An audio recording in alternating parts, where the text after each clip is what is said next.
예, 김장렬의 투자 업데이트입니다. 이번 주 미국이 주 후반에 또 발표될 지표나 기업 실적이 굉장히 많아요. 우리 시장이 조금 약세를 보이는 것도 그런 숨죽임 이런 것도 있을 수 있는데요. 유니스토리 자산운용 김장렬 본부장과 투자 전략 세우겠습니다. 어서 오십시오. 네, 안녕하세요. 네.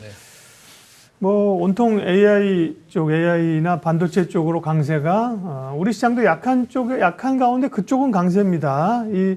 하지만 일부에서는 조금 고평가 논란도 있어요. 언제까지 강세를 이어갈까요? 강세는 미국이 근본적으로 꺾이지 않으면 강세 자체는 이어갈 것 같은데요. 네. 근데 많이 오른 종목을 차익 실현하고 적게 오른 종목을 또 추종하고 이런 그 손바뀜도 동시에 일어나는 것 같아요.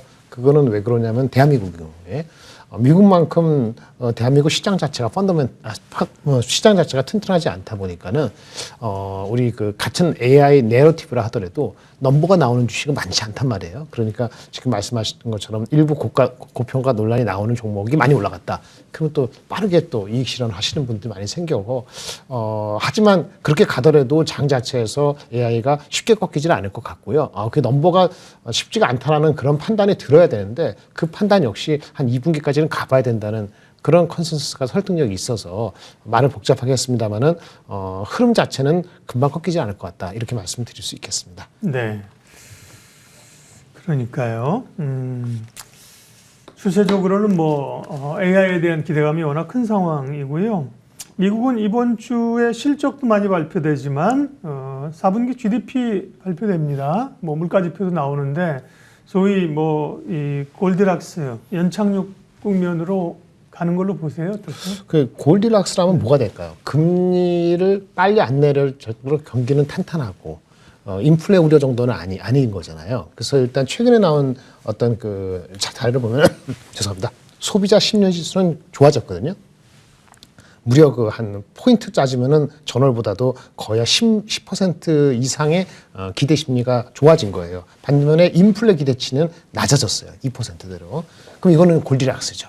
근데 물론 이것이 지속적일 것이냐 단기적일 것이냐는 것은 논란의 개선 여지가 있습니다만은 지금은 골디락스 기대감을 가질 수 있는 건데 여전히 금리 인하를 3월 달에 생각했다가 최근에 3월 달에 이제 낮아지면서 5월, 6월 달로 미뤄진 거기 때문에 낮아진 금리 인하에 대한 조기 금리 인하에 대한 낮아진 거에도 불구하고 AI라든지 또 실적이 나오는 주식은 다우에서도 주가가 오르지 않습니까? 그래서 반드시 AI만 간 게 아니고 실적이 받침이 되면서 금리 인하에 대한 기대를 좀 현실적으로 조종하는 국면에서 미국이 버틴다는 것 자체가 골디락스의 초기다라고 말씀을 드릴 수 있을 것 같습니다. 네.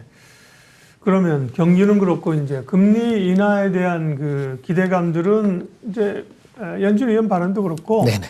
3월에 빠르게 내기 어렵다. 네. 그럼에도 시장이 그걸 이제 충분히 반영할 때가 됐는데 시장은 별로 반영 안 합니다. 금리 인하 시나리오는 어떻게 보세요? 지금 그 어저께 페드와치 기준으로 40%대로 내려왔어요. 3월에 인하 가능성? 네. 예.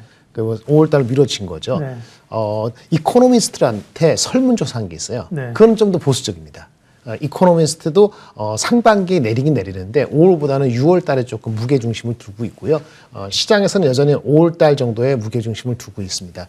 시장은 여전히 한 150bp, 그러니까 1.5%포인트 정도 내려간다 보고 있는데 내리기 시작하면은 이코노미스트는 한 100포인트. 그 다음에 연준이 암시를 준 거는 75bp니까 괴리가 있죠. 근데 많이 좁혀졌어요. 그래서 이 많이 좁혀진 거를 넘어갈 수 있는 거는 CPI라든지 이런 넘버가 계속 2% 나오면 되고 오늘같이 실적이 잘 나오는 주식 있지 않습니까?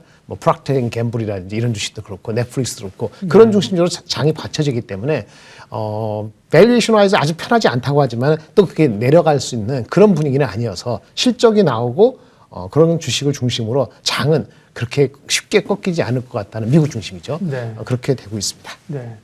변수라고 지금 나오는데요. 네네. 그러면 이제 우리 시장에서 또 봐야 될 핵심 체크 포인트는 어떤 것들이에요? 예. 일단은 아까 금리 인하는 네. 됐는데 그래도 PC가 내려가는 거 되니까 이번 주 금요일에 나오는 12월 헤드라인 핵심 PCE가 네. 조금 11월보다 높아질 거로 보여집니다. 근데 그게 높아지는 정도가 그 정도 마무리 좀 좋겠고요. 우리가 삼성전자가 하신 실적에 대한 기대치를 한번 찬물을 그렇죠. 끌었기 때문에 여전히 그 실적에 대한 좀 불안감이 외국인 투자가 중심으로 많이 있는 것 같아요. 그래서 오늘 밤에는 테슬라가 있습니다만 그거는 우리 2차 전지 약간 있고 하이닉스 내일 그렇죠. 예, 그 실적이 매우 중요할 것 같습니다. 그 뭐 차이가 많이 난다면 좀 쇼크가 있을 수 있겠고 어느 정도 기대치 나오면은 그래도 장을 유지할 수 있는 기본적인 그 의미가 될 것 같고요. 그럼에도 불구하고 제가 보기에는 다른 나라 미국은 말할 것도 없고 뭐 다른 나라 인도라든지 뭐 일본 그 또 중국은 최근에 어저께 증환기금을 퍼부었지 않습니까? 오늘 장이 어떤지 모르겠습니다만 한국이 ABC에서 이제 눈에 띌 것이냐? 그러니까 Anywhere but China, 중국을 제외하고 하는 것에서 보면 일본한테 뒤져 있지 않습니까? 근데 여기 보시면 도쿄 일렉트로닉이나 어드밴티스 디스코 이게 반도체 장비인데 얘네들이 30배에서 50배 되고 있습니다. 우리는 그렇게도 못 간 상태에서 대부분 얻어맞고 있는 거, 좀 올라가면 내려가는 거기 때문에 한국은 언더퍼폼을 할 가능성이 당분간 있습니다. 환율이 1,300쪽으로 내려오지 않으면 쉽지 않을 것 같아요. 아웃퍼폼하기가 단기적으로 쉽지 않습니다. 실적이 잘 나오지 않으면. 네. 중국은 이제 뭐 어제 증시 안정 기금을 뭐 홍콩에 있는 뭐 기관들 이런 쪽으로 동원할 것 같다 보도가 있었고요. 소폭 상승세네요. 0.3% 정도. 네. 홍콩도 상승세, 네. 2% 가까운 상승세면서 조금 브레이크는 걸리는 것 같습니다. 이번 주 우리가 지금 막 섞여서 얘기했는데 이번 주 체크할 일정 많잖아요. 주말까지. 다시 한번 정리할까요? 예. 그거 말씀드리기 전에 지금 네 가지 가장 중요한 큰 그 줄거리 변수를 하나 말씀드리고 넘어갈까 싶어요. 지금 2,400 얼마죠? 60 정도 되지 않습니까? 2,400으로 갈 수도 있고 반면에 2,500 중반으로 2,500을 안착해서 2,500 중반으로 갈 수 있는 변수는 한국을 둘러싸고 있는 크게 네 가지로 정리를 해드릴 수 있습니다. 이것이 분위기가 좋게 다들 가면은 2,500 중반 가는 거고요. 전반적으로 다 알고 계신 것 같은데 이것이 한 번 더 나쁜 방향으로 몰아치면은 2,400의 위험성이 있는 거죠. 장은 여기서 지금 시소 게임을 하고 있다고 보는데요. 좀 전에 말씀드린 것처럼 3월달 넘어갔고 기준금리는 5월에는 금리가 인하돼야 된다. 근데 5월도 금리가 없다. 금리 인하가 없다든지.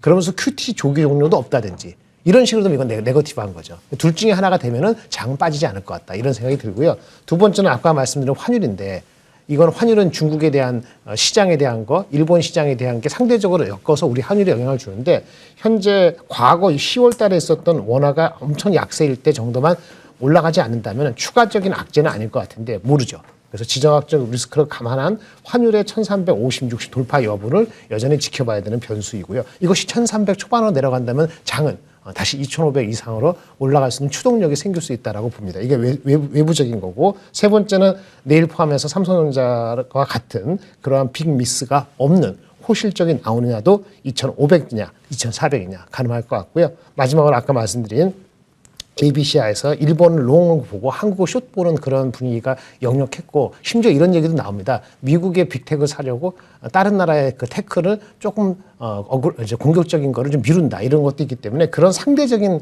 어떤 것에 있을 수 있죠. 이렇게 다 하면 다 불안하게 보이는데 어쨌든 실적이 잘 나오면 됩니다. 네. 그래서 내일부터 나오는 이번 주 다음 주 나오는 실적을 하에 따라서 2,500 갈 수도 있고 아니면 계속 이 자리에 머물 수도 있다. 그런 애매한 상태라고 말씀드리겠습니다. 이번 주에 좀 2,500을 돌파하는 시도가 나타나야 되는데 계속 약해요. 네. 뭐 이슈들이 계속 그렇고요. 남아있는 일정 가운데 뭘 제일 중요하게 보세요? 오늘 밤이죠. 테슬라 실적. 예.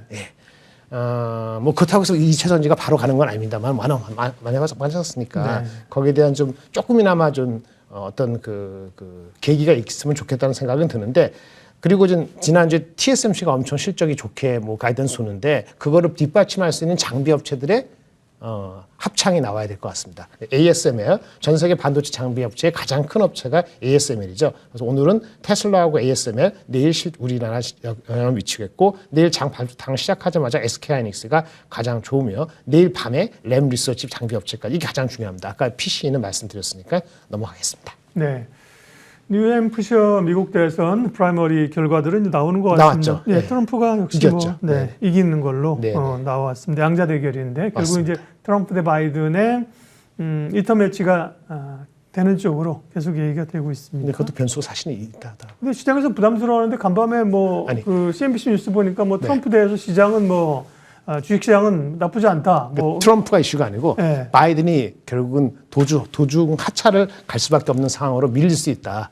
어디서도 데모크래틱에서 그런 얘기가 나오고 있습니다. 민주당에서요. 네네. 그것도 변수입니다. 노이즈가 좀 있는 거군요. 리턴이 반드시 된다는 보장은 없어요. 네. 김장렬의 투자 업데이트 유니스토리 자산운용 김장렬 본부장님과 이번 주 남은 시간 체크해야 될 이슈들 투자 포인트 점검해봤습니다. 고맙습니다. 네, 감사합니다.